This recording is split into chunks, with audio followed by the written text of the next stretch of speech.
Well, hello. This is Freethought Forum, a program by the Atheist Society of Knoxville and the Rationalists of East Tennessee. I'm Faithless Forrest. And I'm Larry Rhodes, and we want you to know that if you don't believe in God, you're not alone. Right here in East Tennessee, you can find free-thinking atheists and agnostics. This is a show for them and people curious about living a life free of supernatural beliefs. Today we're going to be discussing the ideas of the 20th century philosopher, and I may mispronounce his name a few times, Bertrand Russell. And this is a call-in show. We invite invite you to call in on the number on your screen, and you may want to get a paper and pencil because we'll be giving you an email address later. Okay, It is a call-in show. Are we having our first call? All right, here we go. We're going to ask you, caller, to please mute your television so that we speak to you over the phone without the delay. I'm Faithless Forrest. Can we get your name? My name's Tyler. Tyler.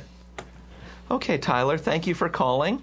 I think you've won the record here for the earliest call-in in one of our shows. And usually we're going to ask, do you have a question or comment about today's program? Well, I just turned on the channel and I saw where it says, the man church says nothing fails like prayer. I respectfully disagree. Okay. Throughout my life, I've been in several situations where the only thing that would get me out of it was prayer. And I think it's kind of arrogant to think that,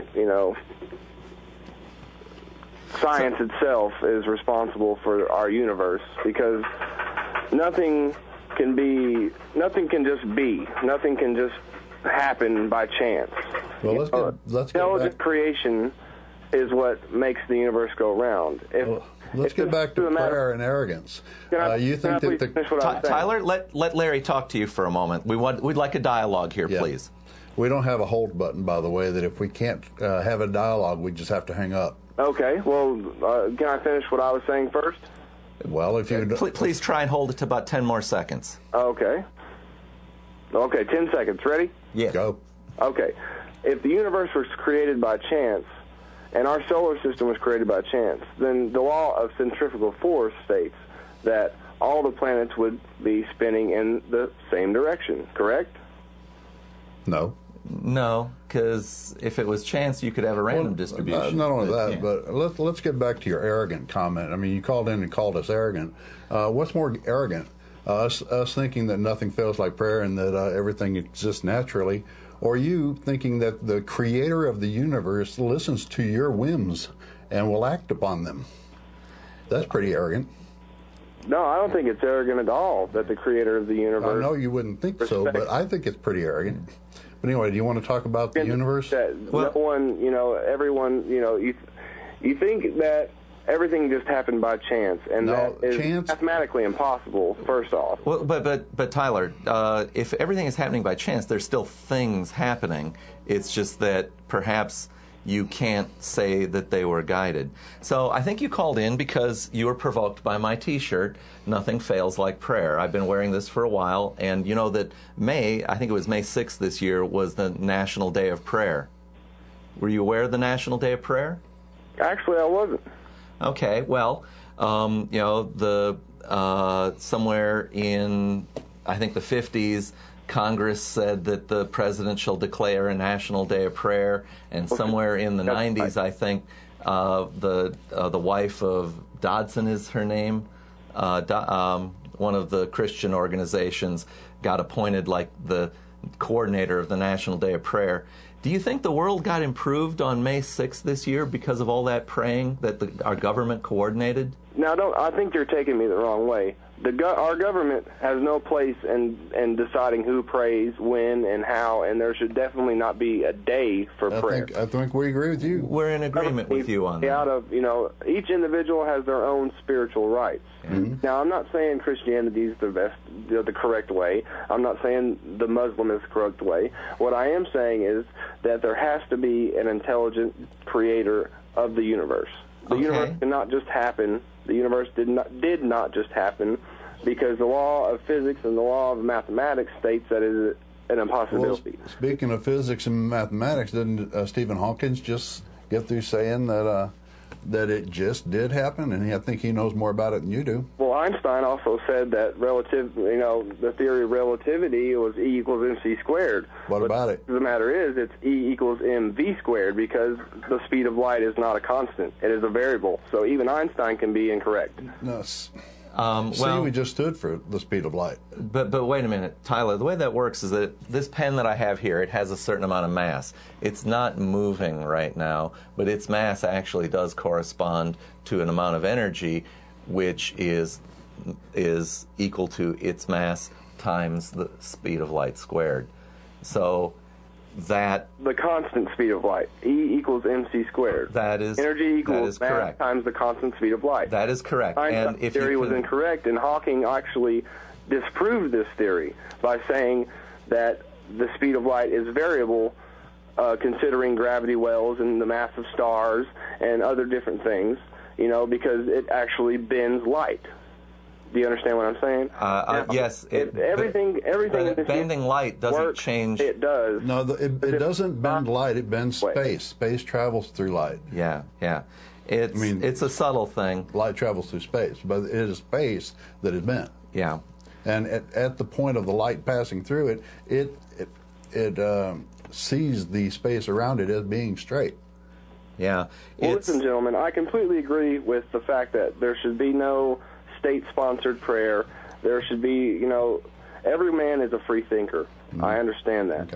Okay. Then we can also everything that happens in our world and our universe and our reality as it is by chance. Take the prayer chant. That's what I said is arrogant. Yeah. I don't think that your T-shirt is arrogant. I mean, I have prayed, and I'd pray constantly without ceasing, but I pray to the Creator of the universe Himself, and I do happen to believe that He thinks, and understands and knows who I am. Okay. But I also think that there are millions upon billions of other planets in the universe where the same thing happens.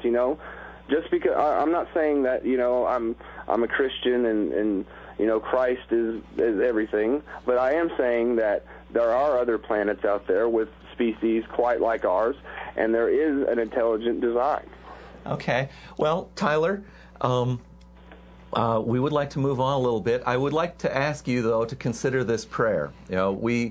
I wear this shirt because I really think nothing quite fails as reliably as prayer. The prayers that come true are prayers that would have come true without someone doing so. So please consider this prayer. I'd like you to pray that all of the men and women who are in our armed services and who've been injured will be healed. All of the lost limbs will be restored. The blind eyes and the deaf ears and the damaged minds will be restored at once. Not because humans are intervening to make artificial limbs and artificial eyes, but have your God have a go at it, okay? Can you do that for us? That would be easy for the God. And also, we've issued this prayer request before, prior to the National Day of Prayer. That's right. And I guess nobody took us up on it. Will you take us up on that, Tyler? If you really do have the ear of the Creator of the universe, and we know if the Bible be true, the Creator of the universe has already done things like this. In the Old Testament. With the Bible, I'm not saying that the Bible is completely true. There, like every religion in the whole world, states that there are similarities between all of them. You cannot say that. I firmly believe in one of the ancient astronaut theories. That hundreds of thousands of years ago, there may have been alien, creatures that came to our planet and saw that we were primitive ape-like creatures and mixed their DNA with ours, and here you go. There's a Homo sapien. All right, but please, I will pray for your men in service and men in arms, and I will. Thank you. Thank you. We're in agreement on that. Hey, we'd like to proceed with the program. We're going to talk about a philosopher whose name I will mispronounce repeatedly, Mr. Russell. And he has some, the program's content is going to be some of his arguments addressing the existence of God. We invite you to continue listening. I would love to listen, and I hope I didn't offend you, but I didn't mean to say that you were arrogant. I meant to say that it was arrogant to think that, we all this happened by chance. That's what I'm saying. Okay. Okay. Thank you very much. Thank you. We're going to say bye then. Goodbye. All right. We were talking about, I think we're talking about upcoming programs. Had we gotten to that, the meetup at Marley's? Right. The Atheist Society of Knoxville, we invite our caller who just called in, if you'd like to come down and talk to us. We'll be meeting up tonight after the show at Barley's Tap Room and Pizzeria down in the Old City. And we'll probably go from about 5:30 till, I don't know, 7:30 or so. Welcome to have you. Anybody who's welcome to come, anybody's welcome to come down, but please don't come to preach, proselytize, or punch. Yeah, we want to have conversation here, and we hope to learn from one another. As an atheist, I have read the Bible so that I would understand what it is we're talking about. And at the meetup, you can find be sure us. to look for the silver-jacketed copy of The God Delusion standing upright on the table. All right. We're also sponsored by the Rationalists of East Tennessee. They have meetings about 3 or 4 times a month, and the next one this month is May 22nd. It's Reflections. It's sort of a round discussion where we're going to talk about the meaning of words, many of which have become vague, reified, I'm not sure I know what reified is, misleading, and have multiple definitions. An example is the word free. What does free mean? Consider free market, consider free will, consider born free, etc. Consider in what wide range of meanings the word is used, and what limits actually exist with respect to free. How free is free? Okay. Visit our website for additional details. You can see them at the top of the screen, including times and locations of our meetups and our presentations. All right. This month is the birth anniversary of notable thinker Bertrand Russell. I think it's tomorrow. Today's program will focus on him and the issues he inspired. Okay. Well, last week we reported on the birthday of a still living freethinker, actor George Clooney. An alert viewer sent us this feedback. Viewer Jay made the comment that on Freethought Forum on 5/10/11, someone butchered George Clooney's name, the spelling thereof. Oh. Well, thanks for watching, Jay, and that someone would be me. Master of creative spelling. I have been touched by the noodly appendage of the Flying Spaghetti Monster, FSM, and I've been given this gift of misspelling. And I feel a little bit like Cassandra as a result. And for those of you who don't know what Cassandra's all about, I encourage you to go read up on her. We also want to mention that the essay contest for free-thinking students is active. The Freedom from Religion Foundation has 3 categories for scholarship prizes up to $2,000 each. All right, well, the topic for the college-bound high school seniors is like this. Describe a moment that made you proud to be a free thinker. Maybe you had a moment, experience, or an epiphany that led or affirmed your rejection of religion. Maybe you stood up for free thought or spoke out against the encroachment of religion at school, social events, or the government, or maybe with your family. Use that moment to illustrate why you are a free thinker. Visit ffrf.org and navigate to the Outreach and Events button, and then look for the link saying Student Essay Contest. It's there along with other categories up over Larry's head. It was a little hard to find. Okay. We continue our Rapture Countdown. There are still 4 days to the Rapture, according to the Family Radio. It must be true. It's on the radio. Yeah, Larry. And if the Bible be true, from 1 Thessalonians, verse 4:16, and the dead in Christ shall rise first. Verse 4:17, then we which are alive and remain shall be caught up together with them in the clouds to meet the Lord in the air, and so shall we ever be with the Lord. Okay, listen up, folks. This is your Flying Zombie Alert, a service of Freethought Forum. We urge viewers to call in or email reports of all zombies seen or rumored. You can email to us at freethoughtforum@yahoo.com. Photos are appreciated. Please be specific. Let us know exactly where and when the zombies were spotted. All right, and we want to remind viewers that as of 5 p.m. today, this is only a zombie watch. No actual zombies have been spotted. If actual zombies are spotted, the alert condition will be upgraded to zombie warning. So stay tuned. This zombie watch will remain in effect until after May 21st, 2011. And according to the Bible, this is not the first time this will happen. It happened back in, Matthew reported it after the resurrection. That's right. The graves were opened and out came all of the prophets. They walked into town and were seen by many. I guess so. All right, well, today we're going to speak, we're going to focus on, I'm just afraid to pronounce his first name. Bertrand Russell. Think of Bert and Ernie. Okay. So this is a call-in show. Please give us a call on the number on your screen there. And we ask you to mute your televisions before you call in so that you won't be confused by the 7-second delay. All right? We're taking calls now, and the number on the screen is 7-second delay. I think you just went over that. Yep. All right, Okay. I jumped on your line. That's okay. Okay, I stumbled into Bertrand Russell when I saw his book, Why I Am Not a Christian, at a bookstore, and I took it home with me. It is a collection of 15 essays written during his long life. Born Bertrand Arthur William Russell, he became the third Earl Russell. Member of Parliament, M-O-M, what's O-M? I don't know, an FRS. It's a lot of English titles. Yeah. He lived almost 90 years ago today. I mean, from this time, from May 18th, 1872 to February 1970. All right. And I guess Yahweh punished him with long life and wealth, but in his early life, it was rough. Russell's parents died when he was young. When he was 2, his mother died from diphtheria, and when he was 4, his father died of bronchitis. This was before he was an atheist. Well, he was 2 and 4 years of age. And his father and his parents had specified that he and his siblings be raised atheists. Okay. But when his grandparents took him over to raise him, they enrolled him in Christian schools, which were real common. He and his brother Frank were placed in the care of his staunchly Victorian and Christian grandparents, where the atmosphere was one of frequent prayer, emotional repression, and formality.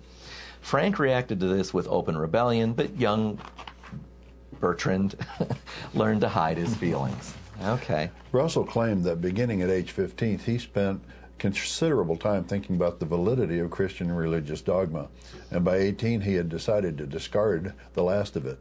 He studied mathematics at Trinity College, Cambridge. He now started an intensive study of the foundations of mathematics at Trinity, during which he discovered Russell's paradox, which challenged the foundation of set theory.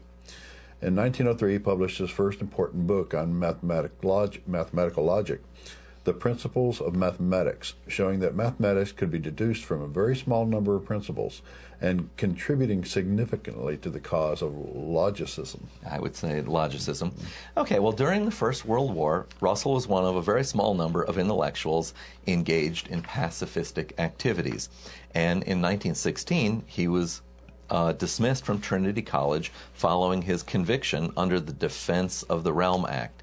He was charged a fine of 100 pounds sterling, which he refused to pay, hoping that he would be sent to prison.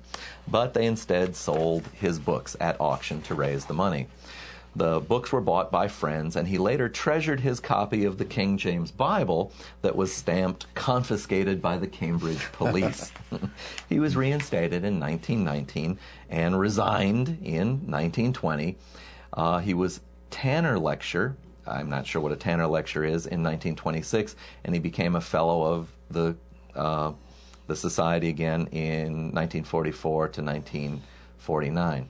But it was way back in 1927 when he wrote the essay, Why I Am Not a Christian, on which we're going to focus today. Okay. All right. You want to maybe work on this introductory piece here? This is him speaking now. As your chairman has told you, a subject about which I'm going to speak to you tonight is why I am not a Christian. Perhaps it would be well at first to try to make out what one means by the word Christian. It is used these days in a very loose sense and by a great many people. Some people mean no more by it than a person who attempts to live a good life. In that sense, I suppose there would be Christians in all sects and creeds, but I do not think for the proper sense of the word, if only because it would imply that all people who are not Christians, I mean Buddhists, Confucius, Mohammedans, and so on, are not trying to live a good life. That would be ridiculous. I do not mean by Christian a person who likes to live decently according to his lights. I think that you must have a certain amount of definite belief before you have a right to call yourself a Christian. The word does not have quite such a full-blooded meaning now as it had back in the times of St. Augustine and St. Thomas Aquinas. In those days, if a man said that he was a Christian, you knew what he meant. You accepted a whole collection of creeds to be a Christian, which were set out with great precision, and every single syllable of those creeds you believed with your whole strength of your convictions. Let's talk about that a little moment, Larry. Mm-hmm. I grew up atheist in an area in Minnesota where there was an awful large Catholic presence. And I was shocked when I heard Protestants say that Catholics weren't Christian. And I guess to this day I still don't fully understand their reasoning, other than, they've got doctrinal disputes. Mm-hmm. All right. Well, I'm going to push the button. Why don't you greet our caller, Larry? Okay. Welcome to Freethought Forum. May we have a name or a nickname? Yeah, my name is Skeeter. Skeeter. Hey, how you doing? Fine. Do you have a comment or question? Yes, sir. I was wanting to see what you guys thought about how the Christians are being treated over in the Middle East. Well, it's typical, I would think, of one religion treating another religion that's not their home. Right. This is one of the things that we have a problem with religions. First of all, they cannot be proven to be true, so that the basis for these conflicts between the religions are baseless. They're based on faith, and by faith we distinguish something that is believed without evidence. Or in spite of it, contradictory evidence. So we think it's terrible, in other words. Yeah.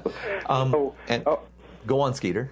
So over time, even the centuries, wars have been brought on by religion. Yes, in many instances. Actually, I suspect wars are brought on by shortages, famine, but then they take on a religious tone as people want to claim the territory and the resources of others. But then again, it could work the opposite. They could bring it on because of religion and then claim it's because of something else. That can happen, yes. True. Yeah.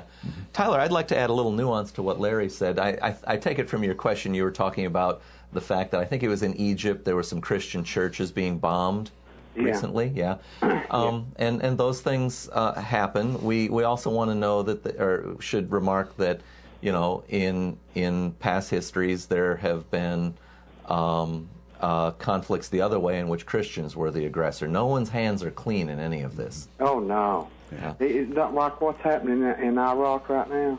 All the Christians are being driven out of their countries where they originated from because they're Christians. Well, and about that, and it's it's similar to the fact that in Spain in 1492 all of the Jews were driven out of Seville by the Christians. Right. I believe there's an irony here. It's literally as on the same tide that Columbus departed for the New World, the Jewish population of Seville was also being driven out. Right. So no one has a monopoly on this. Yeah. No, I've heard people say, you can't just, even if you got rid of religion, there would be other reasons for people to fight and kill each other and all this stuff. Yeah, but you'd have one less reason. Yeah. I mean, and these are reasons that cannot be proven to be true in the first place. True. Which is one of the reasons why we're kind of against the concepts of fighting because of faith. Yeah. Because faith can be used to prove anything. Yeah. Or believe Skeeter, anything. do you know many or any people who are of the Islamic faith? Who, me? Yes. Oh, yeah. Yeah. And I'm friends with them. Do you know that for the greater part of the history of areas that are ruled by Islam, that the Christians and the Jews in there have generally lived with better civil rights than the corresponding European places? True. I'm told that makes people have revenge when they're not treated the same way as, like you just said, the way the Jews were treated. I mean, It makes them angry, for sure. Yeah, yeah. But see, you know, you have to look at it through the Holocaust and how the Jews were treated. And that would have been by Christian Europe. Right. Yeah. And according to Christian Europe, all the Jews that were mercilessly murdered and tortured are now in hell. I mean, it just never ends for them, according to the Christian dogma. Yeah, you know, I mean, I don't know how you guys feel about it, but I watch it sometimes on Channel 3, and it's where they try to get these boxes for these Jews that live in Russia. And do you look at some of those people, and do you feel sorry for them? Anybody's being mistreated or has bad status. Yes, governments should your heart not. goes out to them. Governments should, and other religious organizations should not be using violence against one another. Mm-hmm. Right. Your civil rights should not depend upon your thoughts on the nature of the Trinity, or whether or not Christ was divine, or whether or not Mohammed met with an angel. Your civil rights should not depend on any of those things. Right. All right? Yeah. And there's a word for people who, or for the act of people who kill people because of the religious affiliation or country affiliations, called genocide. Right. So. Well, that's a rough thing right there, isn't it? Yeah. Yep. Sure is. All right. How did you find us, Skeeter? Were you? Yeah, I was watching you on TV. All right. Do you watch regularly at this time? Yeah. I watch it about every time I get a chance. Very cool. All right. Well, let's say thank you. We're going to move on, and if you have more questions about our program, you can call in, but we'll give other people a chance at this point too. We only have one line here. Thanks much. Okay. All right. So I was remarking on how I was surprised that Protestants would claim Catholics were non-Christian. Yeah. All right. Well, we have another caller. Hello and welcome to Freethought Forum. Please make sure you mute your television and speak to us over your phone. And can you give us a name or a nickname? Clint. Okay, welcome, Clint. Did you have a question or comment? Yes. Yeah, I was going to ask about when you were defining faith earlier. I was defining what? Faith earlier as belief without evidence. And or in the face of contradictory evidence. Yes. Yeah. Do you know what the Christians defined faith as in the first century? Well, when you say in the first century, no, I can't be specific. I know there are passages in the Bible that say, and I have to paraphrase, that faith is belief by the evidence not seen. In other words, without evidence. Without evidence. It's a poetic way to say it. Mm-hmm. But go on, tell us what you're referring to. Wait, which passage did you refer to there? Oh, it's in the New Testament, but I can't cite it book and verse. It's faith is the belief in things not seen. The belief in things not seen. Yeah. Okay. Well, actually, from my studies, there's two meanings that the Greek word that's translated as faith typically means. And one is forensic proof, and you'll find that usage in Acts 17, where Paul says God rising Jesus from the dead was, the Greek word translated there, proof that he would judge the world someday. And the other one was trust and loyalty. If you actually look into some cultural anthropological studies into the time period, that word was used like for someone, a commitment of trust and loyalty to someone that shows themselves to be reliable. So I don't know if it's quite accurate to say that Christians think faith, like the kind of faith you define as belief without evidence, is a virtue. It seems to me that it's like a faith that is based on evidence is virtue, namely the evidence of the resurrection. Well, the evidence of the resurrection is a book. Books are written all the time. How do we know this book is true and accurate and represents what happened? Yes. The Egyptians had their book that described how their gods conducted themselves in an afterlife and intervened. Odyssey is a book, but by Homer. By Homer. The Iliad and the Odyssey describe. You wouldn't believe the monsters and things in it. So, how do we know that the Christian Bible be true? Well, I think everything kind of flows from the resurrection. You just have to do a historical analysis like you would do for other historical events. But my question really isn't so much about historical the events for the resurrection. These analyses have been done. We have not seen any proof that they've actually concluded that anything like that actually happened. Even if we went back in time and found Jesus' DNA, we wouldn't be able to prove that he was resurrected, and we wouldn't be able to prove it was his DNA. How can you say check the historical records when there aren't any? Yeah, do you understand there are no contemporary references to a Jesus Christ from the time he was alive? And he never wrote anything. Yeah, he didn't write anything. And the linguistic evidence says that the Bible was assembled 70 to 200 years after the alleged time of his life. Mm-hmm. And we have no original copies of any of the books or epistles, and we don't have anything to prove that they were written by actual apostles. Yeah, meaning that all of the books that are named after apostles, Mark and Luke, they weren't written by Mark and Luke. And if you look at the sentence structure, they're not written in the first person. They don't say I saw. It's written in the third person, as in Mark saw this and Jesus did that.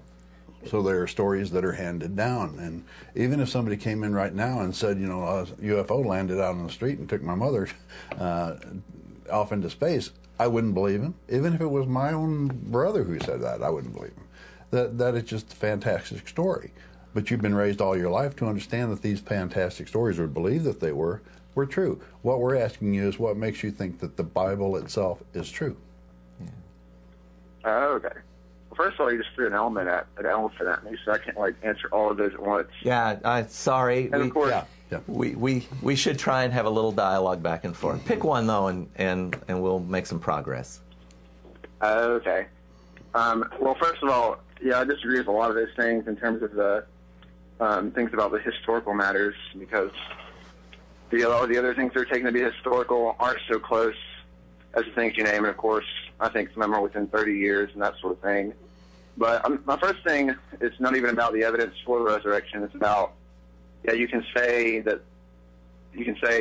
argue like, oh yeah, the evidence isn't good enough, but at least you can't say it's a Christian virtue to say that faith is believing without evidence. I've heard it said. You can argue that they're mistaken, but you can't argue.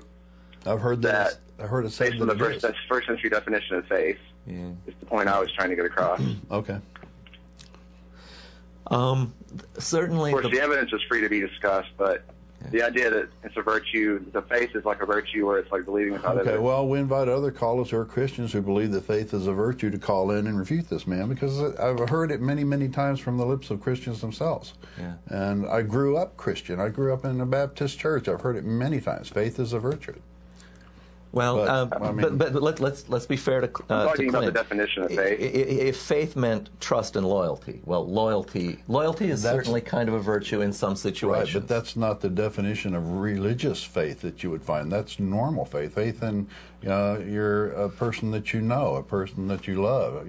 And that means we use a real person. we use the word faith to mean trustworthy and loyalty. But religious faith is what we were talking about earlier. Yeah, and we don't think that we can find. I don't find the Bible to be trustworthy as a source of information. Knowing what we know about the origin of our planet and life, we can look at Genesis and say that this is a story that shepherds would have told when they didn't really know about the development of life and geology. Mm-hmm. And it's understandable they tell stories, but that the non-scientific accuracy of Genesis should undercut the credibility of this book. It's not divinely inspired by someone who really knew how the universe works. I've actually made a video of what the Bible really could have sounded like had it been written by an omniscient being, and I've got it on YouTube. It's called Examine Your Faith. And examine your beliefs. And your website is digitalfreethought.com. Okay, .org. Yeah, I stepped on you there. Why don't you say it one more time? Digitalfreethought.org. Okay. Or com? Well, Clint, I'm sure there's if you Google faith is the evidence of the things not seen, I'm sure that there'll be a resource that will take you to that passage in the Bible, and then you'll understand the concern we have, that it contradicts itself. And so, with faith you could believe anything, because you can pick and choose. That's what makes all religions strong. The leaders of each religion tell their own people, you've got to have faith in what I tell you is true, or what your holy book is true, or says is true. Every single religion out there tells their people things that are hard to believe, and then tells them they must have faith that it's true. All right. And Christianity is no exception. I mean, it's just one of the religions. Well, Clint, I think we tried to have a little dialogue with you there. And thank you for calling in. Yeah, we'd like to free up the line and let a few other people call in as well. And thank you for telling us your take on it. Your nice, well, and you've actually got a nice view of what faith should mean. Mm-hmm. It's just that we realize there are places in the Bible where faith is used in a way that we think is dangerous. A lot of people who believe it differently, too. Yeah. All right. Anyway, thank you. Let's say thank you. Okay. Thank you. No, we haven't gotten to our mid-program break yet, and it's well past it. Why don't we jump into the mid-program break, because that tells people what this is all about. All right. All right. And if Sam's got caught up to us, in case you're just tuning in, this is Freethought Forum, a program by the Atheist Society of Knoxville and the Rationalists of East Tennessee. Freethought Forum is funded jointly by those organizations as well as individual contributions. We want to especially thank an anonymous contributor or contributors for support in memorial of former RET member who his initials are BM. You can send us feedback on the email address that will be on your screen here eventually. And this is a call-in show. We're live today, May 17th. All right. And we are on every Tuesday from 5 o'clock to 6 o'clock on this channel, so make sure you mark your calendar. The Atheist Society of Knoxville meets several times during the month. We have evening meetups for food and drink every Tuesday at the Barley's Tap Room and Pizzeria. In the Old City. In the Old City. Visit the Ask website on the screen to join and find times and locations. All right. Up there to us. And the Rationalists of East Tennessee has Sunday activities involving lively presentations and discussions. Such timeless topics have been what every atheist should know about the Bible. What is art? Evolution and the evolutionary history of flowers, and thinking rationally about climate change. About once a month we get together to review books. Past books have been The God Delusion, The American Age of Unreason, The Virtue of Selfishness, an Ayn Rand book, Wither Socialism, a book on economics, and Your Inner Fish, which was paleobiology. And one book that's not on the screen that I highly recommend is Carl Sagan's book. It's A Demon-Haunted World, Science as a Candle in the Dark. I couldn't recommend it more highly. The Rationalists of East Tennessee supports Camp Quest of the Smokies. It's a fun science summer school adventure. Visit the website on the screen or email us for more information after the show. Both the Atheist Society of Knoxville and the Rationalists of East Tennessee help provide a social outlet where if you don't believe in God, you're not alone. All right. Yeah, we kind of fill the social role that a church does because, of course, atheists are human beings, and we like creatures. We like interacting with people as well. All right. Well, my goodness. I've misplaced my script here. Oh, no. Oh, yeah, we were talking about the first point in Bertrand Russell's. Well, let me grab the next section here, okay, where he defines further what is a Christian. So he says, nowadays it's not quite that. We have to be a little more vague in our meaning of Christianity. I think, however, that there are two different items which are essential to anybody calling himself a Christian. The first one is of a dogmatic nature, namely that you must believe in God and immortality. If you do not believe in those two things, I do not think you can properly call yourself a Christian. Then further than that, as the name implies, you must have some kind of a belief about Christ, The Mohammedans, for instance, also believe in God and in immortality, and yet they would not call themselves Christians. I think that you must have, at the very lowest, the belief that Christ was, if not divine, at least the best and wisest of men. If you are not going to believe that much about Christ, then I do not think you have a right to call yourself a Christian. All right? So, and then per what I was talking about earlier, I know from having socially interacted with Catholics that, of course, they believe Christ was a divine person. So they fit that definition of what Christians would be. And I felt it was very offensive of Protestants to call Catholics non-Christian. All right. Well, Russell goes on. Of course, there is another sense which you find in Whitaker's Almanac and in geography books, where the population of the world is said to be divided into Christians, Mohammedans, Buddhists, fetish worshippers, and so on. And in that sense, we are all Christians. The geography book counts us all in. But as that is purely a geographical sense, I suppose we can ignore it. And of course, we live in the United States where most people would call themselves Christians. I've known Christians, it used to be that you had to at least believe in heaven and hell as well. If you didn't believe in heaven and hell, you weren't a Christian. And nowadays there are Christians that believe in neither one or both. In fact, yes, that's an interesting argument about the existence of hell. Many liberal Christians just can't buy into a beneficent, loving God as creating a place of damnation where souls are tortured for eternity. And then the fundamental Christians would say those aren't Christians. Yep. So it splits humanity. That's one of the problems with religion altogether. Well, it's divisive, similar to that problem one of the first callers talked about, where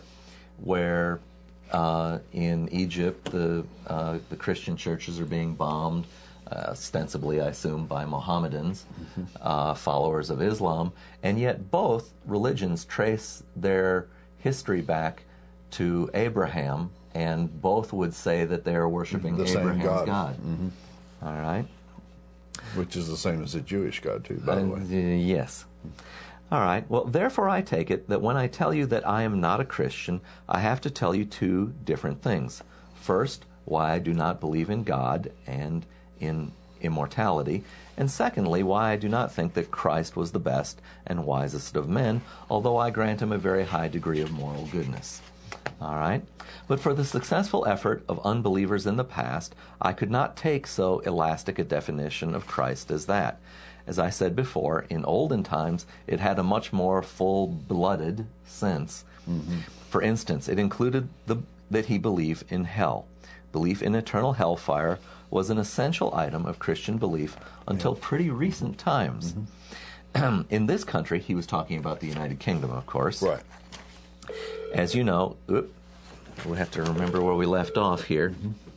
All right, you introduce. Welcome to Freethought Forum. May we have a name or a nickname? Mark. Mark? Hello, Mark. Do you have a question or comment? Mark, it sounds like you may be listening to your television. There's a 7-second delay that will make it very difficult for us to have a conversation. Please mute your television and listen to us on your telephone. Can you do that? Yeah. All right. Cool. Do you have a question or comment? Yeah, I don't believe in God.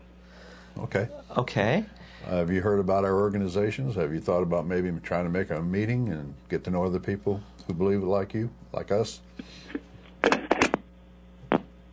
Well, Mark, we're kind of confused by that. You said you didn't believe in God, and then you left us. Well, a lot of people are just saying that as an epiphany. It's rather emotional. Maybe the first time you ever said it. Okay. You never know. All right. Anyway, we do recommend that you do meet some of our group, come down and talk about these things, and maybe we can work out these feelings, work out the emotions that you may be experiencing. All right. So where do we leave off? Well, it's a fun sentence that comes up here next, because he talks about that it's no longer essential to believe in hell, and it says it's because of a decision of the Privy Council, and from the decision the Archbishop of Canterbury and the Archbishop of York from that decision, the Archbishop of Canterbury and Archbishop of York dissented. But in this country, our religion is settled by act of Parliament, and therefore the Privy Council was able to override their graces, I guess those two archbishops, and hell was no longer necessary to a Christian. Consequently, I shall not insist that a Christian believe in hell. Right. So this is a marvelous example of what happens when you have Mixed entanglement of church and state.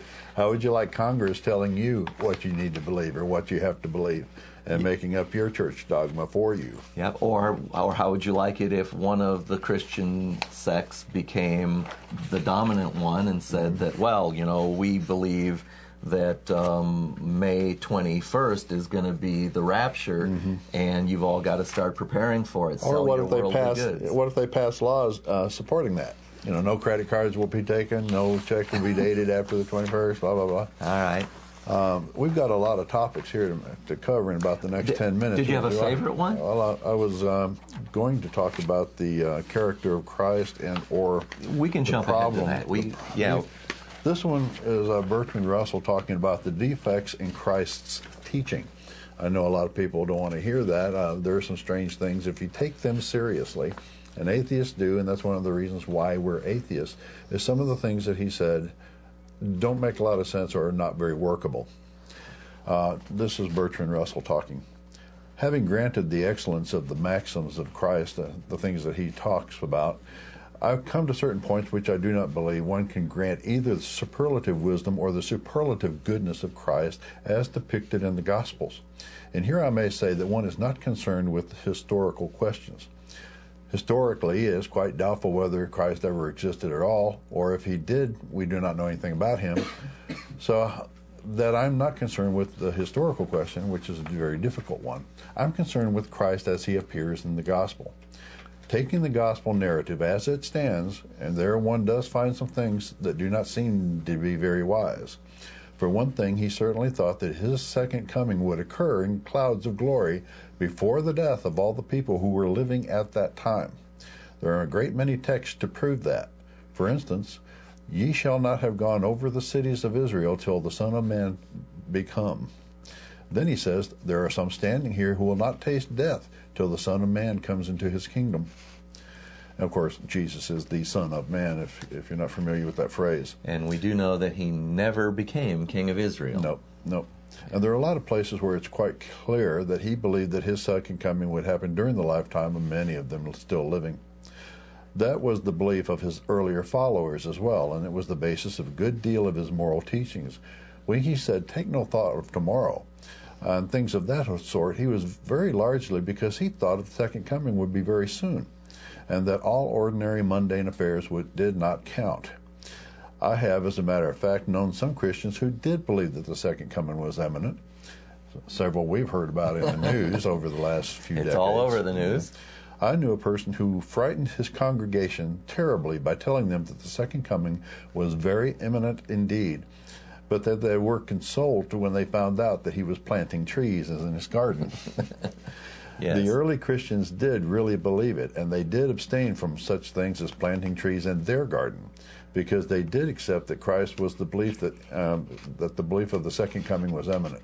In that respect, clearly, he was not so wise as some other people have been, and he certainly was not superlatively wise. All right. Well, I'll go with that. Okay. You know, the prophecies that haven't been fulfilled about his second coming, and especially the terrible way he advises on family morals. He says to his followers that they do not really love him if they do not hate their mother, their father, their sister, brother, and even themselves. And even themselves. And, you know, that's the sort of thing I don't think gets read in many churches. No. And also, when he says, get rid of all your worldly possessions and follow me. I mean, how many people would take that advice nowadays and you would end up living on the street? As a matter of fact, a lot of the people who you see living on the street are doing that because of that particular teaching. So these are moral problems. You know, there are certainly some nice things that are attributed to Christ. You know, There's this thing about treating others as you would want to be treated, echoing I guess it's the Buddha or Confucius who had said, "Do not do unto others what you would not have done unto you." I think Confucius had the earliest mention of that, of the golden rule in reverse, kind of. And it's like 500 BC. And it was actually, if you think about it, it's a better rule, because if let's say that you're a person who enjoys pain. Well, if you do unto other people as you would have them do unto you, you would give them pain. But Confucius says, don't do unto other people what you would not have done unto you, which seems to cut more to the point. Yes. But it's like a core tenet of every religion. Just because Jesus seems to have said it in the text, Christians claim it as their own. Yeah. Well, and I think the point being is that it doesn't. If someone is going to say, well, it takes a divinely inspired person to come up with that, well, then they have to admit that Confucius was divinely inspired, or perhaps they just got to realize that no, this is the way living things are, because living things want to avoid pain, and living things many times are social creatures and have to work together. And Confucius wasn't developing a religion at the time with a deity or anything like that. He was developing a social moral system, or social philosophy. Let me grab this. Okay. Hello, welcome to Freethought Forum. We must ask you to please mute your television and speak to the phone because there's a 7-second delay that makes conversation very difficult. Can you do that? All right. And can you give us a name or a nickname, please? Jason. Hello, Jason. Thank you for calling in, and we're talking about Bertrand Russell today. Did you have a comment or a question? I do have a question. I have a friend who is an atheist, and she feels that she hears a lot about heaven because, she grows up around by church. And she feels that her beliefs will deny her this supposed glory, and I honestly don't know what to say to her. Well, is she... I'm a little confused. Is she upset because she's not going to be able to... Yeah, she's very upset. Well, I mean, it's a she's not entirely too happy right now. It's a basic human concern that we all face death. Because she can't bring herself into believing a life after death. I don't like the idea myself, but there's not much we can do to console her that the end of life is coming. What we'd have to do is let her know that she has a life to live. That this is something we do have. It's here, right here in front of us, and we need to make the most of us. We don't have to worry about a church giving us a purpose to live, or a God, or a book. She can choose whatever her purpose of life that she wants, and it's one of the most important things that you can decide. And you can change it many times during the course of your life as you need to. Celebrate life. Certainly one of the things we want to say as atheists to one another is that, we're lucky to have lived, and what death is like is it's like that time before you were born. You will have no knowledge of it. I think the big worry most atheists are going to have is simply that as the time of death approaches, it probably means we're in ill health, and we hope to avail ourselves of medical things that alleviate pain and suffering. And certainly there is a group there are members of the atheist community that are very concerned that we do not want our lives artificially prolonged against our will. The whole controversy over families having the right to decide end-of-life decisions for loved ones comes to mind, and we would urge you and the woman you spoke of and all the viewers, make sure that you have something like a living will in place so that you're not resuscitated into a life you don't want, or that your will explains what measures you do want taken, if that is your choice. But it's important that we don't let religious organizations inject their faith-based worldview into our end-of-life decisions. Right. This particular worry is a big selling point of religions. One of the reasons that they have such a hold on a lot of people is that people want to believe that they can go on living. And we would rather take the universe and the world on its own terms and give credit where credit's due and live the life that we have. In other words, we are truth seekers. Religion generally tries to sell you the fact that they have the truth, and then they fall desperately short in proving that they do. But science is the only thing that we've ever found that is the consistently best way of finding out what is true about the universe, and it has never come up with any kind of evidence for an afterlife. So we deal with that on its own terms. Yeah. Okay. You know, I think the thing to say is that we must make the best out of what we have now, and you know that generally is to enjoy the pleasant company of friends, enjoy good food and drink, but not to excess. All right. Okay. Come down and join us for happy hour. That'd be fun. All right. Thank you. I'll be sure to tell you that. Okay, Jason. Thank you. Thank you much. Thank you. I really like what you guys are doing, but I like your shirt. Thank you. It is meant to be provocative as well, so that we can have something to discuss. Yeah. All right. You have a good afternoon. You too. Thank you. Thank you. All right. We've got about 3 minutes left. We need. Do you have a high point? Grab a high point, and I'll try and help you have a conversation, and we'll wrap it up when the time comes. I'm basically cutting. Let's take a call. Okay. You. Sure. Welcome to Freethought Forum. May we have a name or a nickname? Hi. Todd. Welcome, Todd. Did you have a comment or question? Yeah. He said mentioned earlier about a meeting. What time was the meeting? It's going on right now. We're going to be going down there after the show. It's at Barley's Tap Room and Pizzeria in the Old City. Barley's Tap Room and Pizzeria? Yeah. Do you remember where the Spaghetti Warehouse was? Oh, yeah, I know where Barley's is. Okay. I do have a comment. Sure. All right. You can't prove God exists, but you can't disprove that God exists either. We agree. Well, I want to parse that a little finer. Okay. We can disprove certain gods because there are claims made by them. Mm-hmm. And the book of Genesis makes claims about the origin of life and our planet that are wrong, and therefore we can say that that part is obviously not written by someone who had any divine insight. So we think that the Bible is written by people, just like the Egyptian Book of the Dead was written by people. And so we think we can say that Jehovah, Yahweh, Elohim, that God is a fiction that people have created. But all the books were created by men. Right. Yeah. Yes. And so we can't in just all the books together have a general consensus that there is an ultimate being. Well, maybe, but the thing about it is we have 1 minute left. Come down to the Barley's meetup. We'll talk about this for a long time. We enjoy civil discussion. We've got about 45 seconds left. God bless.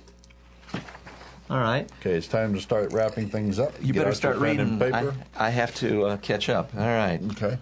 If you'd like to send us feedback, you can send it at freethoughtforum@yahoo.com. We try to answer each and every email. All right. You can call the station and purchase DVDs of past programs. This is Freethought. I guess we're up to the end. We're up to, this is it. This has been Freethought Forum. I'm Larry Rhodes. And I'm Faithless Forrest. And we want to thank Sam, who is our technical help, and all of the callers, and CTV Knoxville. All right. As Garrison Keeler says, be well, do good work, and keep in touch. This has been Freethought Forum. We're here every Tuesday from 5 to 6. Have a good day.